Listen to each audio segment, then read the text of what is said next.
Assalamualaikum warahmatullahi wabarakatuh.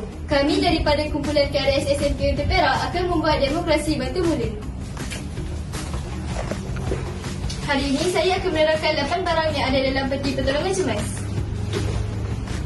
Yang pertama, kain anduk untuk membalut luka-luka yang sederhana. Yang kedua, cotton balls untuk menghentikan pendarahan. Yang ketiga, Cleanol untuk menyucikan luka. Yang keempat, lotion kuning untuk menghilangkan parut. Yang kelima, minyak angin putih untuk melegakan pening kepala. Yang keenam, more bandage untuk membalut luka-luka yang kecil. Yang ketujuh, plaster roll untuk melekatkan pada kain kasa.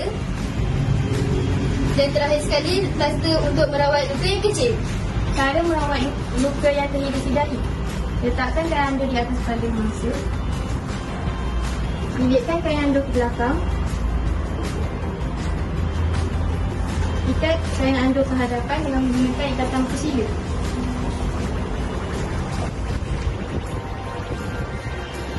Kemaskan bahagian belakang kepala mangsa. Selesai. Seterusnya, cara rawat dengan patah. Lalu letakkan kain anduk di bawah dengan mangsa. Balikkan hujung kain anduk ke atas bawah mangsa. Lalu mengikat menggunakan ikatan persila.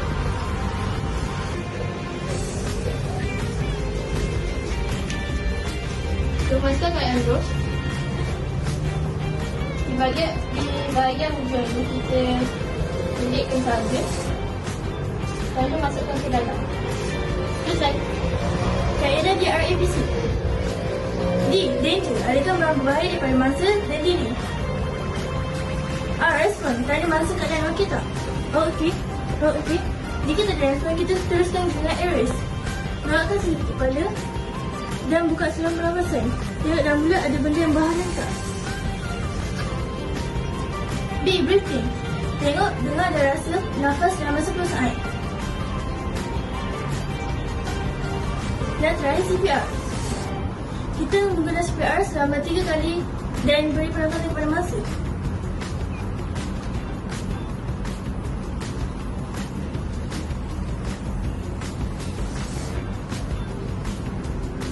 Buat sampai dia sampai ataupun dia sedar.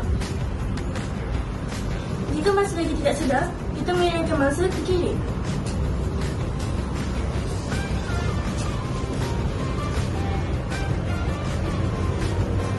Betulkan badan mangsa